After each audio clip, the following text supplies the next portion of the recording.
অবশেষে খোঁজ মিলেছে ওবায়দুল কাদের, আসাদুজ্জামান খান কামাল, ফজলে নূর তাপস, ছাত্রলীগ সভাপতি সাদ্দাম সহ আরো অনেকের। মন্ত্রী, এমপি, আওয়ামী লীগের শীর্ষস্থানীয় নেতা এবং পুলিশের ঊর্ধ্বতন কর্মকর্তারা গ্রেপ্তার হয়েছে। বিভিন্ন মামলার ভিত্তিতে 4 জনকে এরই মধ্যে আইন শৃঙ্খলা রক্ষাকারী বাহিনীর হাতে তুলে দেওয়া হয়েছে। আওয়ামী লীগ পরিমাণ গুম, খুন, বিচার বহির্ভূত হত্যা সহ মানবাধিকার লঙ্ঘন করেছে এবং এই যে জুলাই আগস্ট মাসে যে গণহত্যা করেছে, সেই কারণেই এটা এখন সময়ের দাবি হয়ে দাঁড়িয়েছে। কারণ তাদেরকে যদি নিষিদ্ধ করা হয় তাহলে তাদের দেখাদেখি বাংলাদেশে আরও যে সমস্ত রাজনৈতিক দল আছে তারা অবশ্যই সামনে ক্ষমতায় আসবে বা তারা চিরজীবনের জন্য একটা শিক্ষা নেবে যে না, আমরা যদি এরকমভাবে গুম, খুন, বিচার বহির্ভূত হত্যা এবং মানবাধিকার লঙ্ঘন এবং গণহত্যা চালাই তাহলে আমরাও কিন্তু বাংলাদেশে এরকমভাবে নিষিদ্ধ হব, আমরাও কিন্তু বিপদের মুখে পড়ব। সুতরাং এরকম ধরনের কাজ আর করা যাবে না। এবং ইতিমধ্যেই কিন্তু আওয়ামী লীগের হেভিওয়েট সহ অনেক নেতা এবং কর্মীরা তারা ধরা পড়তেছে এবং ইতিমধ্যেই আওয়ামী লীগের শীর্ষস্থানীয় অনেক নেতারা ধরা পড়েছে।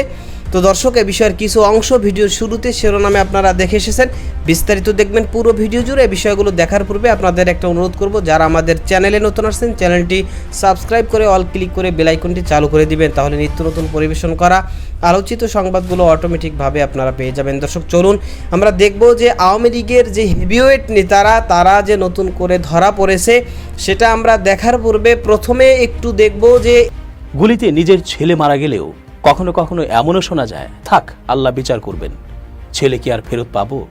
কিন্তু যারা গুলি খেয়েছে, অঙ্গ হারিয়ে হাসপাতালে এখনও কাতরাচ্ছেন এবং সারা জীবন তারা এই স্মৃতি বয়ে বেড়াবেন, তারা কি এই সংগ্রামের কথা কখনো ভুলতে পারবেন? জুলাই আগস্টে সরাসরি গুলি করে যখন ছাত্র ও জনতা হত্যা করছিল সিরা ও তার নির্দেশে 5 বাহিনী ও দলীয় ক্যাডাররা, তখন একটা টু শব্দটিও করতেন, তবে বেঁচে থাকতে পারতেন? অথবা তারা সামনের কয়েকদিনের মধ্যেই বিপ্লবী সরকারের উপদেষ্টা হবেন, এমনটা কেউ কোশ্চেন কালেও মানতেন? এই সুযোগে আওয়ামী লীগ প্রচার করতেও শুরু করেছে যে বিএনপি, জামায়াত সহ অন্যেরা হাসিনা সরকারের উন্নয়নের প্রতি ঈর্ষান্বিত হয়েই নাকি তারাই, অর্থাৎ বিএনপি, জামায়াত এবং তাদের পেইড ছাত্ররাই নাকি রক্তের উপর দাঁড়িয়ে ক্ষমতায় এসেছে। তারা এই এবং অন্যেরাও তা থেকে শিক্ষা নিক। জুলাই হত্যাকাণ্ডের বিচার চেয়ে শেখ হাসিনা ও আওয়ামী লীগের বিরুদ্ধে একের পর এক অভিযোগ আসছে আন্তর্জাতিক অপরাধ ট্রাইব্যুনালে। গত 19 আগস্ট আওয়ামী লীগ নিষিদ্ধে একটি রিট করেছিলেন শারদা। আওয়ামী লীগ কীভাবে নিষিদ্ধ হবে এমন প্রশ্নের জবাবে নাহিদ বলেন, সরকারের জায়গা থেকে আমরা এককভাবে সিদ্ধান্ত নিতে চাই না।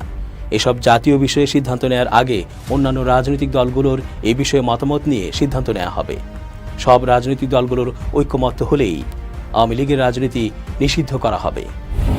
অবশেষে খোঁজ মিলেছে ওবায়দুল কাদের, আসাদুজ্জামান খান কামাল, ফজলে নূর তাপস, ছাত্রলীগ সভাপতি সাদ্দাম সহ আরো অনেকের। অবৈধ পথে তারা বহু আগেই সীমান্ত পাড়ি দিয়ে ভারত থেকে সরে পড়েছেন দুবাই, মালয়েশিয়া, সিঙ্গাপুর সহ বিভিন্ন দেশে। গণ অভ্যুত্থানের মুখে শেখ হাসিনার পতনের পর থেকে এখনো পর্যন্ত অবৈধভাবে দেশ ত্যাগের চেষ্টা করছেন আরো অনেক রাঘব বোয়ালেরা। পালাতে গিয়ে সীমান্তেই ধরা পড়েছেন কেউ কেউ, সীমান্ত পার হতে গিয়ে মৃত্যুর ঘটনাও ঘটেছে। এছাড়া পরিস্থিতি আঁচ করতে পেরে 5 আগস্টের কিছুদিন আগেই বিদেশে পাড়ি জমিয়ে আর দেশে ফেরেননি আওয়ামী লীগের বিভিন্ন পর্যায়ের এমন 13 জন নেতা রয়েছেন। যারা পালিয়ে গেছেন বা পালানোর চেষ্টায় রয়েছেন তাদের প্রায় সবাই হত্যা সহ বিভিন্ন মামলার আসামি। এমন অবস্থায় প্রশ্ন উঠেছে, সরকার পতনের এতদিন পরেও কিভাবে এসব ব্যক্তি দেশ থেকে পালাতে পারছেন। একাধিক সূত্রে জানা গেছে, আওয়ামী লীগ সাধারণ সম্পাদক এবং সাবেক সড়ক পরিবহন ও সেতুমন্ত্রী ওবায়দুল কাদের বর্তমানে দুবাইয়ে অবস্থান করছেন। গত 5 আগস্ট সরকার পতনের পর তিনি সীমান্ত অতিক্রম করে ভারত হয়ে দুবাই পাড়ি জমিয়েছেন।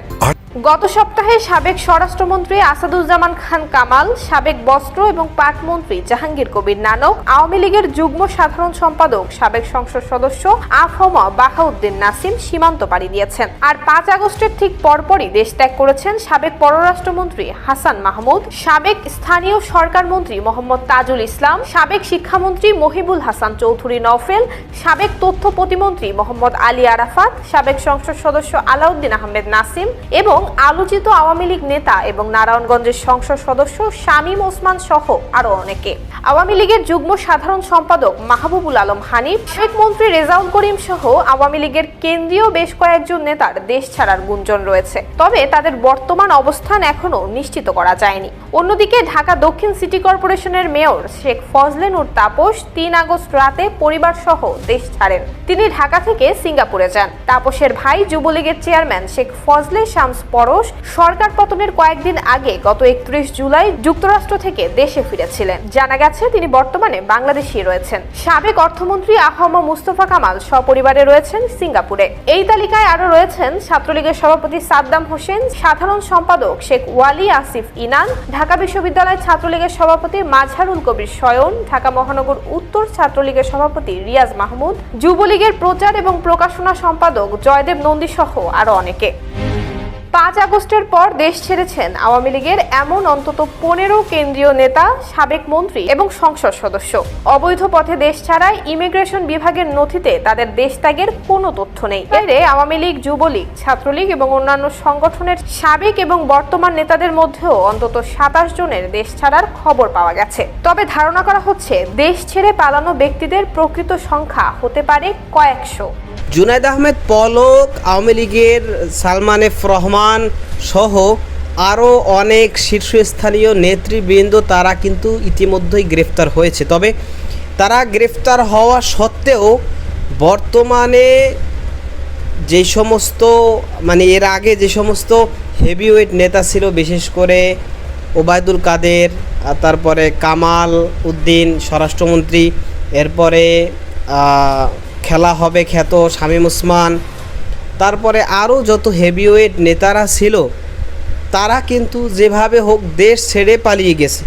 তারা যদি দেশ ছেড়ে পালিয়ে না যেত তাহলে অবশ্যই তারাও ইতিমধ্যে কিন্তু ধরা পড়তো। কিন্তু যেহেতু তারা দেশ ছেড়ে পালিয়ে গেছে, কেউ ভারতে, কেউ সিঙ্গাপুরে, কেউ মালয়েশিয়া, বিভিন্ন দেশে তারা অবস্থান নিয়েছে, যার কারণেই কিন্তু এখন দেশে যতই তল্লাশি করা হোক কোনোভাবেই তাদেরকে খুঁজে পাওয়া যাচ্ছে না। এখন আসেন, এই যে ওবায়দুল কাদের, তারপরে আসাদুজ্জামান খান কামাল, তারপরে শামীম ওসমান, ফজলে নূর তাপস সহ ডিবি হারুন, আরও যেই সমস্ত নামি দামি ব্যক্তিরা এতদিন ধরে গুম, খুন, হত্যা সহ মানবাধিকার লঙ্ঘনে জড়িত ছিল, সেই সমস্ত ব্যক্তিদের কিন্তু এখন খুঁজে পাওয়া যাচ্ছে না, কারণ তারা যেভাবে হোক দেশ ত্যাগ করে ফেলেছে, যার কারণে এখন তাদেরকে আর খুঁজে পাওয়া যাচ্ছে না।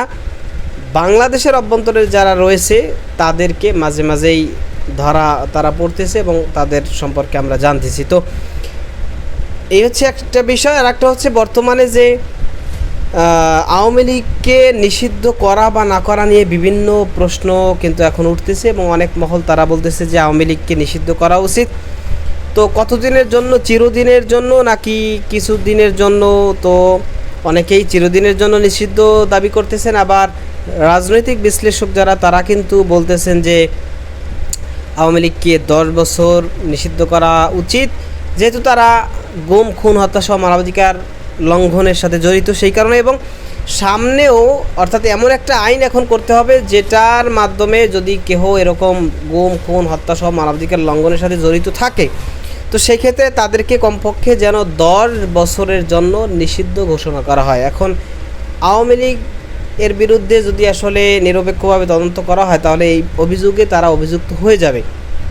সেই কারণেই কিন্তু উপদেষ্টা নাহিদ ইসলাম সে বলেছে যে আসলে এটা সকল রাজনৈতিক দলকে নিয়ে বসে বা বিশ্লেষক যারা আছে তাদের নিয়ে বসে বৈঠক করে যদি তারা সকল ঐক্যমত পোষণ করে তো তখন তারা এই সিদ্ধান্তটা নেবে এবং আওয়ামী লীগকে হয়তো বা নিষিদ্ধ তারা করতে পারে, তবে করলেও হয়তো 10 বছরের জন্য নিষিদ্ধ করতে পারে। তবে এ বিষয় নিয়ে আপনারা জানেন যে আইন উপদেষ্টা আসিফ নজরুল সাহেব তিনি কিন্তু ক্লিয়ার বক্তব্য দিয়েছেন যে আমি কোনো দলকে নিষিদ্ধ করার পক্ষে না। বাংলাদেশের সব দলেরই রাজনীতি করার অধিকার রয়েছে, তবে আওয়ামী লীগ যা করেছে এটা অন্যায় করেছে, ভুল করেছে, তবে এজন্য তাদেরকে নিষিদ্ধ করার পক্ষে সে নয়। এখন ক্ষমতা, এই ক্ষেত্রে কিন্তু ক্ষমতার গোড়ায় রয়েছেন আসিফ নজরুল সাহেব, আইন উপদেষ্টা। তো উনি যদি পক্ষে না থাকেন, সেক্ষেত্রে দেখা যায় অন্যান্য উপদেষ্টা যারা রয়েছে বর্তমানে ক্ষমতাসীন, তারা সকলে মিলে যদি ঐক্যজোট হয় যে না নিষিদ্ধ করবই, সেই ক্ষেত্রে বিষয়টা ভিন্ন হতে পারে। তবে স্বাভাবিকভাবেই যদি বিচার বিশ্লেষণ করা হয় তাহলে হয়তোবা নিষিদ্ধ নাও হতে পারে, হলেও সীমিত সময়ের জন্য। তবে আজীবন নিষিদ্ধ হওয়া এটা আসলে এরকম কোনো আইন হয়তো হবে না। তো যে বিষয়গুলো আজকে দেখলেন দর্শক, সে সম্পর্কে আপনাদের মতামত কী সেটা কমেন্ট সেকশনে জানাতে পারেন। ভালো থাকবেন, সুস্থ থাকবেন, দেখা হবে নতুন কোনো ভিডিওতে, কথা হবে নতুন কোনো বিষয়। আজকে পর্যন্তই। আসসালামু আলাইকুম রহমতুল্লাহ।